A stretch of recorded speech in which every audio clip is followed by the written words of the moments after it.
Good afternoon everyone. आज हम class 9th में जो रेखाएं और कोण पढ़ रहे थे उसमें हमने पहला सवाल पढ़ा था। आज हम दूसरे सवाल को देख रहे हैं। दूसरे सवाल में दिया क्या है, यहाँ जो दिया है उसे लिख लेते हैं, या कहो प्रश्न पूरा लिख दें। प्रश्न पूरा लिख देते हैं। आकृत, आप लोग भी लिखिए, आकृत 6.14, जो कि यही आकृत है, यह है आकृत 6.14 है ना। आकृत 6.14 में रेखाएं कौन कौन सी रेखाएं, एक्स वाई और एम एन, एक्स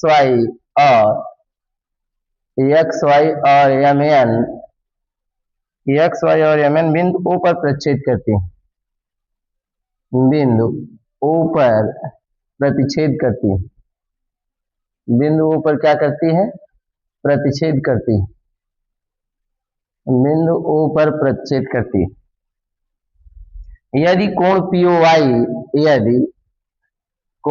POY बराबर 90 अंश हो, कितने अंश हो, POY बराबर 90 अंश और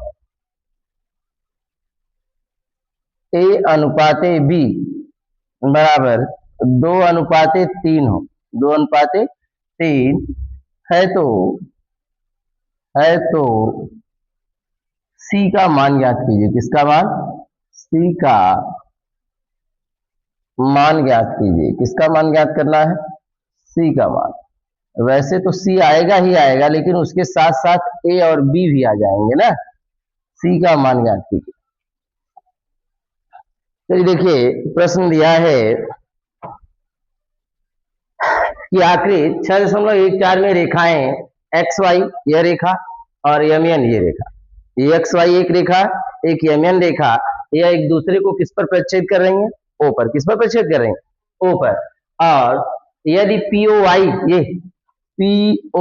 ये कोण कितने अंश का है, 90 अंश का है, और A अनुपाते B का मान 2:3 है, मतलब A और B कोण में अनुपात दिया है 2:3 है, तो इस C का क्या ज्ञात कीजिए, मान। किसका मान निकालना है, C का मान। कैसे निकालेंगे, यहाँ इसे हम सॉल्व करेंगे। सॉल्व करने के लिए पहले हम जो चीजें दी गई उसे लिख लेते हैं। यहाँ लिखेंगे दिया क्या है,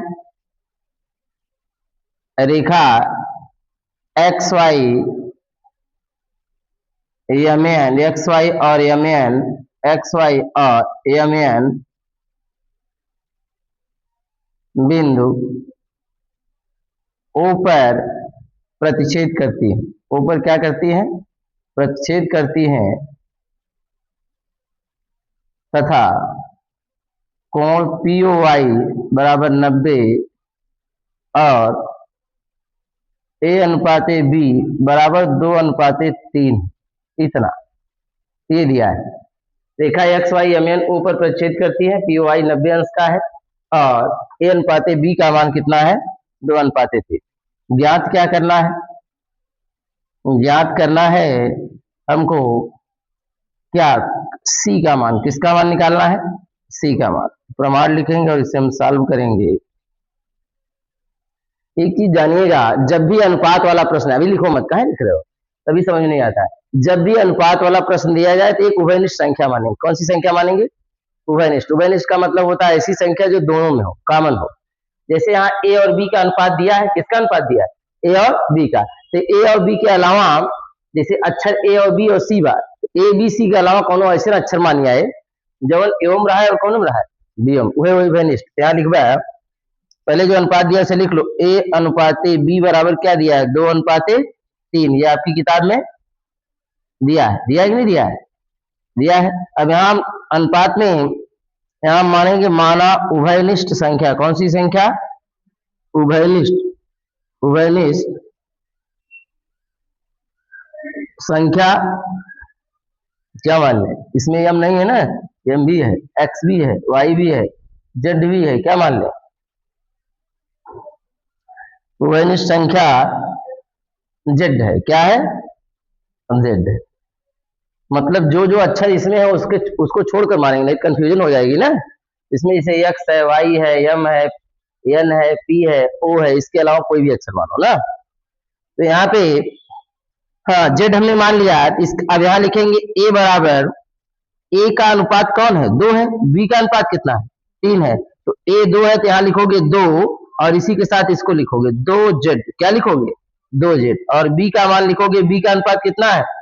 3, इसी के साथ z लिखोगे। अब जो मैं उभयनिष्ठ संख्या माना हूं, देखो ए में भी है, बी में भी है कि नहीं है? उभयनिष्ठ का मतलब क्या है? जो दोनों में शामिल हो। तो z जो है ए में भी है, z बी में भी, इनका जो अनुपात है उसी अनुपात के साथ इसको भी आप रखोगे ना। जैसे ए का अनुपात 2 था, 2 के साथ z लिख दिया। बी का अनुपात 3 था, 3 के साथ क्या लिख दिया? z लिख दिया। अब हम चलेंगे एक सीधी रेखा पर। किस रेखा पर चलेंगे? एक सीधी रेखा पर। आप जानते हैं एक सीधी रेखा पर कितने अंश का कोण बनता है? 180 अंश का। देखिए इस सीधी रेखा पर हम चलेंगे, देख रहे हैं? इस सीधी रेखा पर 3 कोण है। कौन सी रेखा पर? एक्स वाई रेखा पर। किस रेखा पर?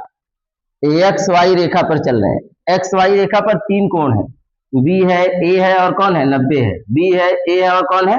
90 है। तो यहां लिखोगे बी प्लस ए प्लस क्या? 90 बराबर क्या? 180 अंश। यह तीनों कोणों के योगफल 180 अंश बराबर है। क्यों? क्योंकि एक सीधी रेखा पर कितने अंश का कोण बनता है? 180 अंश का। अब देखिए इस b का मान आप क्या रख सकते हो? b का मान क्या रखोगे? 3z। a का मान क्या रखोगे? 2z। b का मान 3z में रख रहा हूं, a का मान 2z में रख रहा हूं। 90 बाहर ले आ, प्लस 90 बाहर जाए क्या हो जाए? माइनस 90। तो यही जोड़बा 3 में कितना हो जाए? 5z बराबर 180 में से 90 घटेबे तो 90 आए ना। अब 5 गुणा व्याल ले जाए क्या दे दे? भाग। तो 90 में 5 भाग देवे तो 18 पच्चे 90 होता है। एक कटबे तो 18 अंश आई है। कितना आई है? जेड का मान आ गया 18 अंश। कितना आ गया? तो जो हमने उभयनिष्ठ संख्या माना था, जो हमने माना था जेड या ए जो भी आप माने थे, जो माने थे उसकी वास्तविक वैल्यू कितनी प्राप्त हो गई? 18। मतलब 18 ए में भी है, 18 बी में भी है। अब उसके अलावा 2 और 3 भी है, इसमें गुणा करेंगे और इसकी वैल्यू निकालेंगे ना। तो अब मैं यहाँ ए बराबर लिख सकता हूं, इसलिए मैं ए बराबर लिखने चाह रहा हूं। ए का अनुपात क्या था? 2z था ना।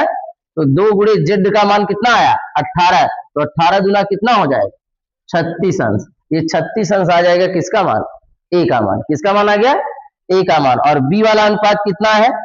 3z है। कितना है? 3z है। तो 3 गुणे z का मान 18, 18 गुणा करवा तो 18 तिहाई 54 अंश आ गया। किसका मान? बी का मान। लेकिन हमको ए बी थोड़ी निकालना था, हमको क्या निकालना था? सी। हमको क्या निकालना था? सी निकालना था। तो अब सी का मान कैसे निकालेंगे? यहाँ एक चीज ध्यान दे रखो, सी का मान निकालेंगे तो हम लोग यमन रेखा पर चलब। कौन है रेखा पे? यमन रेखा पे। लिखबा यमन रेखा पर। किस रेखा पर? यमन रेखा पर। बताओ यमन रेखा पर कौन कौन कोण बन? देखा ध्यान से। यमन रेखा पे आप देखेंगे, यमन रेखा पे देखिए ये दोनों कोण बन रहा है। देख रहे हैं? ये दोनों कोण कौन कौन सा? बी और सी। यमन रेखा कौन सा कोण बन रहा है? बी और सी। तो यहां लिखेंगे बी प्लस सी बराबर 180 अंश। क्योंकि एक सीधी रेखा पर कितने अंश का कोण बनता है? 180 अंश का। अब इस बी का मान आपने निकाला है, कितना है? 54 अंश। कितने अंश है? और प्लस सी बराबर 180। अब ये प्लस 54 ले जाए घटाए दे, तो सी बराबर आई है 180 में से 54 घटेगा तो कितना आई है? घटा के देखिए, 10 में से 4 गए 6, ये बचा कितना? 7, 7 में से 5 गए 2 और 1, 126 है। 126 अंश जो आपको ज्ञात करना था। अच्छा, ये सवाल ऐसे भी आपसे पूछ सकता है, ये कह सकता है जो करा है यहाँ सी का मान ज्ञात कीजिए। आपसे ये भी कह सकता है ए का मान, बी का मान, सी का मान निकालिए। देखो ए भी निकला है, नहीं निकला है? ए भी निकला है, ए और बी भी निकला, उसके साथ साथ क्या आपने निकाला? सी भी निकाला है। तो आपसे प्रश्न में ये भी कह सकता है ए भी ज्ञात कीजिए, बी भी ज्ञात कीजिए और सी भी ज्ञात कीजिए, तब भी लगाने का पैटर्न यही है, क्योंकि तीनों का मान तब भी आ रहा है ना। समझ में आया? आप इसे लिखिए। मैं क्या करूंगा जानते हैं? 90 वही दूंगा है, ये अनुपात खाली बदला सवाल दे सकते, ये अनुपात में बदलूंगा, बाकी सब कुछ ऐसे लगाना पड़ेगा। 90 का स्थान 90 रखना पड़ेगा। ये जो 2 और 3 भाई ये बदल ना। चलिए लिखिए इसको।